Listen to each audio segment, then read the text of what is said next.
All right, everyone, welcome back to Missionaries, Moms, and Mondays. We're in part 2 of what do I do if my missionary is struggling emotionally.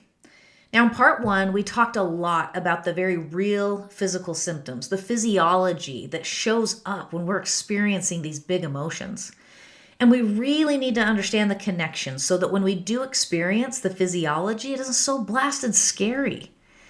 But we also want to understand so that we can intentionally engage with it. Because if we don't, if we ignore it, if we shove it, if we just get over it, oh my goodness, that is going to wreak even more havoc in the mind and body than it already has.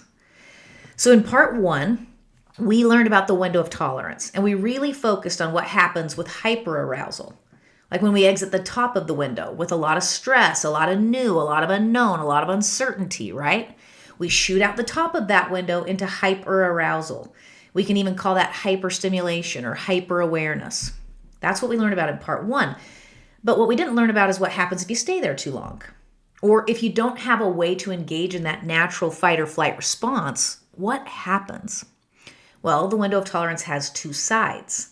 So here's how it usually works. When we initially exit that window of tolerance, we exit into the hyperarousal, that state of fight or flight. But what if we don't do anything about that?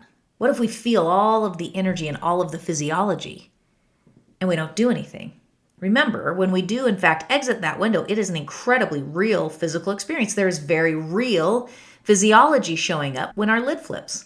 That body, it's pumping blood to the extremities. It's pumping oxygen out there. It is preparing the body for a very real physical experience to hit something, to get hit, to run farther, to run faster. And there is real energy taking place in the body. Now, what usually happens is that when we're in moments of physical unsafety, we actually move, right? But what's happening with our missionaries is they're not usually experiencing this in physical unsafety. Most of the time, it's happening in emotional unsafety. And when we're in emotionally unsafe situations, we're not usually in a situation where we can physically engage with the energy. See, we learn pretty quick that our natural response of fight or flight, it's not going to serve us very well in this exact circumstance. Like it might be inappropriate socially to just walk out of the room in that exact moment or to fight for something or to speak our mind. So we find out that it's actually more emotionally unsafe to honor fight or flight than it is to not. So what do? We shove it. We bite our tongue. We zone out. We try to disconnect from the moment. We tell ourselves like we're just going to let our mind wander. It's not worth it. I'm going to be the bigger man or woman here. I'm just going to let it go. I'm going to take the high road, whatever that vibe is. We go there. But what are we actually doing? Well, we're kind of shoving those emotions down, and we are now exiting the window of tolerance out the bottom into what's known as hypoarousal. That's where we're experiencing something different. We experience freeze or fawn. One young missionary that I was working with explained it like this. He said, I was sitting in a lesson and I really wanted to help teach, but my companion wouldn't let me say anything. He just kept talking.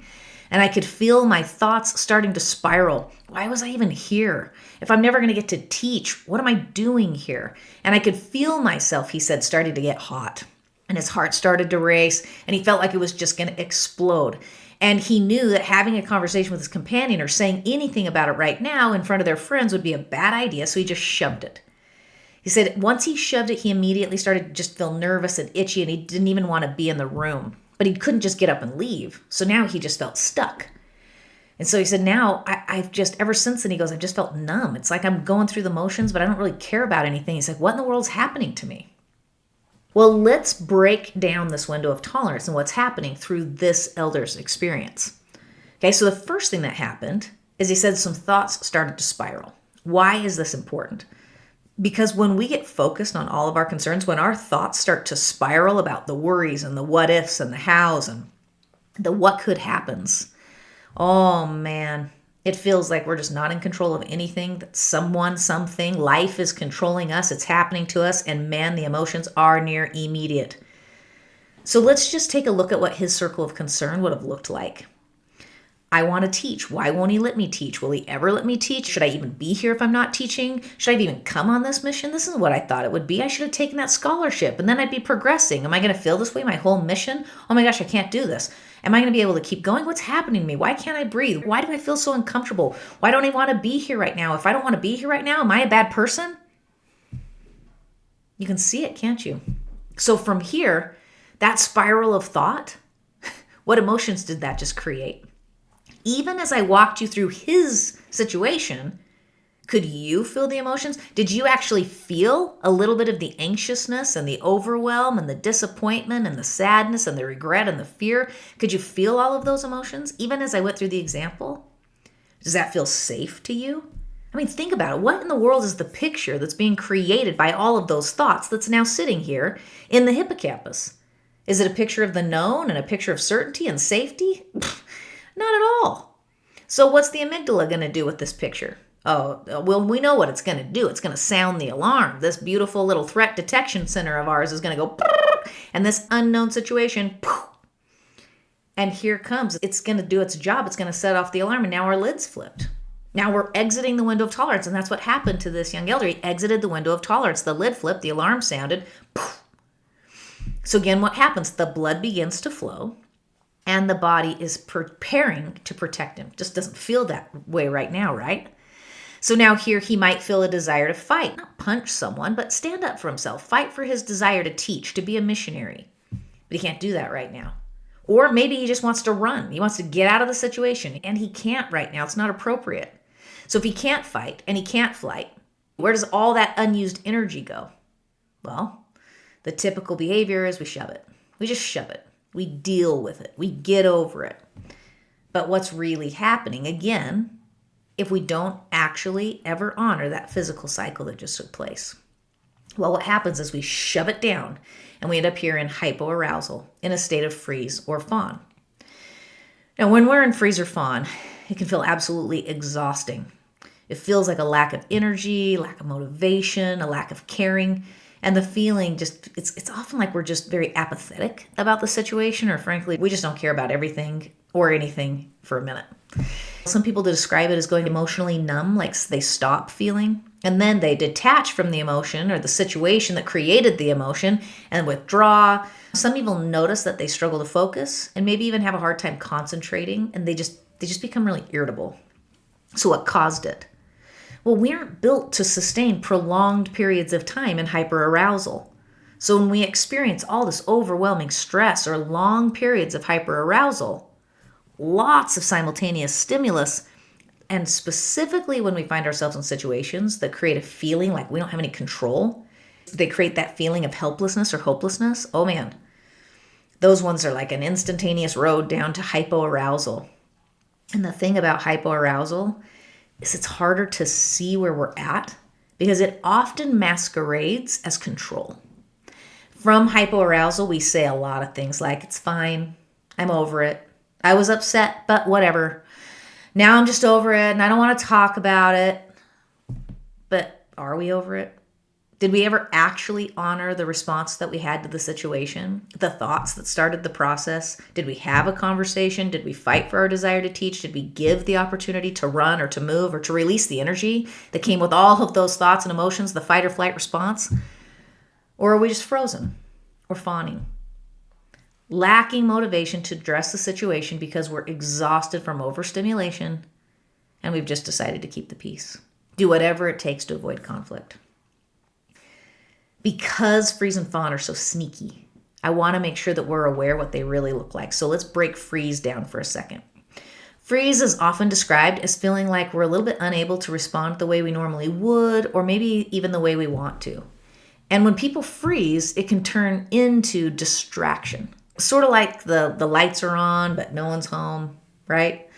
We see people go in high stress situations and then they go from hyper to hypo. And they went from being really animated to all of a sudden they're just scrolling aimlessly on their phone. Now, on a mission, in a situation like what we're unpacking together, what this looked like for him is he just checked out mentally. He's still sitting on the chair, he's still in the room, but he's not focused and he's not mentally present.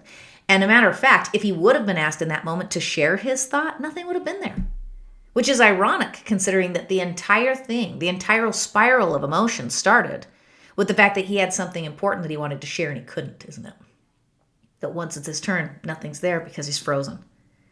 Now, fawn is a little bit different. Fawn is more of a people-pleasing tendency. It's the desire that we have to just keep the peace. I mean, we just do whatever we can whatever everyone else wants to do. We avoid conflict, maintain safety. And so what that ends up looking like is a lot of indecision. No, I don't know. I don't care what we eat for lunch. You choose. It often also looks like self-deprecation or even self-sabotage. And it almost always looks like putting everybody else's needs first and almost always to the detriment of yourself. Now, I want to pause here for a minute because I don't want you to confuse fawning with selflessness, and I don't want the solution for fawning to be selfishness. We've all heard the age-old adage, you got to put on your own oxygen mask before trying to save someone else. So this isn't about selflessness or selfishness. This is about becoming aware of your emotions and then giving yourself the opportunity to feel those and not be afraid of them or feel like somehow you don't have the right to feel them. So as we look back on this elder, we can kind of see how he went through this journey of thought to emotion to physiology to hyperarousal to hypo. So let's go back to those 4 steps we learned in part 1. We got to recognize where we're at so that we can regulate. Now, this elder, if he wouldn't have regulated in hyper and shoots down to hypo, it's important that we realize that regulation in hypoarousal does not look the same. To regulate from a state of hypoarousal, we need to recognize that we might be frozen. So we got to create a little bit of gentle movement, start to shake things up a bit. Now, what might that look like? Well, we can start with gentle engagement and specifically intentional movement of the senses. There's one exercise we can do that's called 5, 4, 3, 2, 1, where we become aware of like 5 things we can see, 4 things we can hear, 3 things we can touch, 2 things we can smell, 1 thing we can taste. We can activate the senses where we start moving the eyes, just really intentionally moving the eyes or pausing to hear something we hadn't heard before. Maybe take a deep breath of air in and feeling that air intake through the nostrils, maybe licking our lips, maybe moving our fingers and engaging the sensory reception at the fingertips. Then we can just start shaking things up a little bit. Maybe we bounce our legs a little bit, maybe a little shrug, maybe a little head movement.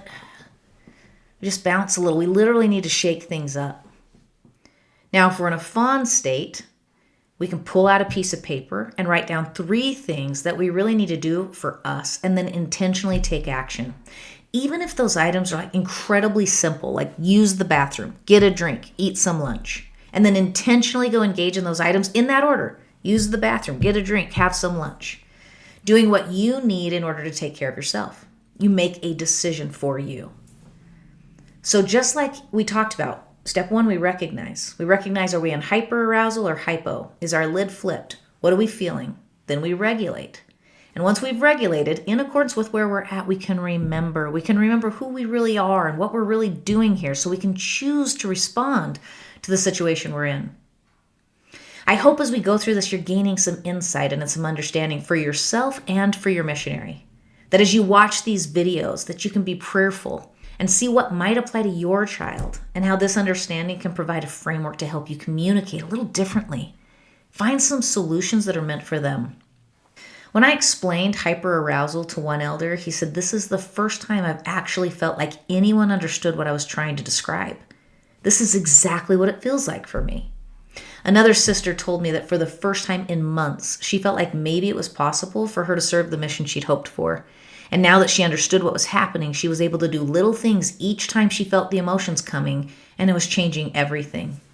One return missionary was with his little brother, and he was preparing to serve, and they came, and they were learning these tools. And he came up to me after, and he was quite emotional, and he said, I wish I would have understood this before my mission. He said, I didn't really struggle with emotions, but I had companions that did. And if I would have understood what you were showing me here tonight, I would have showed up completely differently for them. Could have made all the difference. It was amazing to talk to him and to see the power of just understanding. Again, I'm very aware that this understanding is just a step. And I understand there's some people out there that are experiencing clinical levels of depression, anxiety disorder, and other mental illnesses. Our church leaders have actually counseled us, and I completely agree with their counsel, that you're encouraged to seek medical and psychological care. Therapy is a great option. I know that these challenges are real, and my heart hurts for those who are going through those kinds of struggles. I also see so many that can be positively impacted by understanding. I see the huge impacts made in their life just because they understand it enough to not be afraid of it. They feel empowered to actually take some action and do something to help themselves, even if it doesn't get them all the way across the finish line. I have a lot of private clients I've worked with in the business sector and in professional sports and collegiate sports, and even some that have received diagnoses of mental illness. And once they've come to learn and understand these things and just apply simple little tools like regulation, man, the gains were big for them. They still needed therapy, they still needed medication, and they were making big strides.